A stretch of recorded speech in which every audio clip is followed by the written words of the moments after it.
will Sheffield United perhaps have a better chance to beat a team like this because they are supposedly in this transitional phase? Well, you, whatever is put in front of you, you have an opportunity of gaining a result. We talked about going to Tottenham away, and people I've heard it. They've had an off day and they've had an off day. I like to think that now and again that we've had a decent day.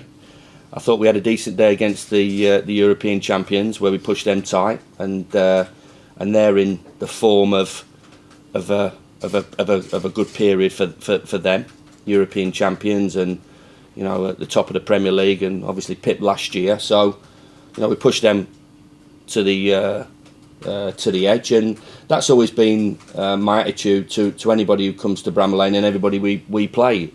Afterwards, Brendan Rodgers and Jurgen Klopp in our office, you could sense that they've had to do a lot of things right to gain a result against Sheffield United at Bramall Lane, and I want that to be the same with Manchester United on Sunday afternoon. If they click and they say yes, it's obviously the world class players that we talked about that they've got, Harry Maguire, the goalkeeper, the top of the pitch, the players right the way through, the players they've got, players that they've signed, Daniel James, Wan-Bissaka, young players that they've got coming through. It's still Manchester United.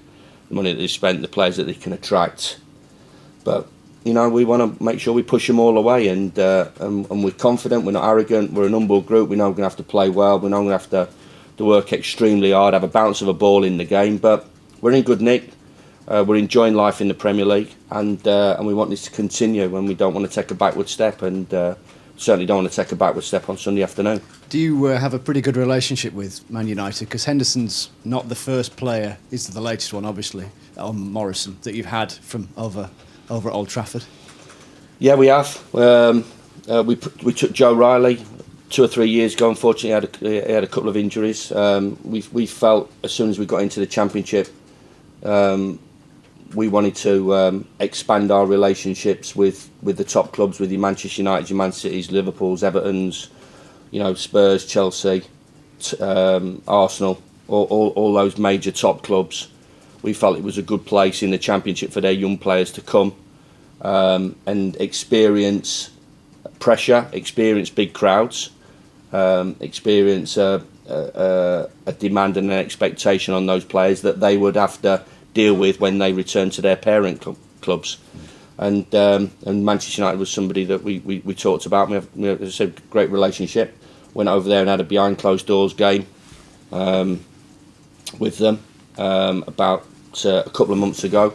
I think our boys were quite taken aback by when you talk about Man United in transition and not being very strong, and the team that they put out that day as a reserve team, so called, and then in the final 30 minutes, all these young whippersnapper, unbelievable young players came on when all our boys were absolutely shattered.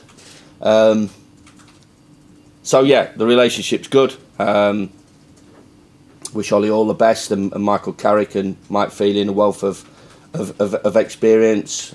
Somebody I know well, Mark Dempsey, who was here when I was a young boy making my way. I kept in contact with Mark. He's not been very well at the moment, so I wish him a speedy recovery as well. But he was working with Ollie as well. So yeah, I think there was definitely respect for myself to the team that they've got, the young team that they've got, and the players that they've got. But we're backing ourselves to go well on Sunday.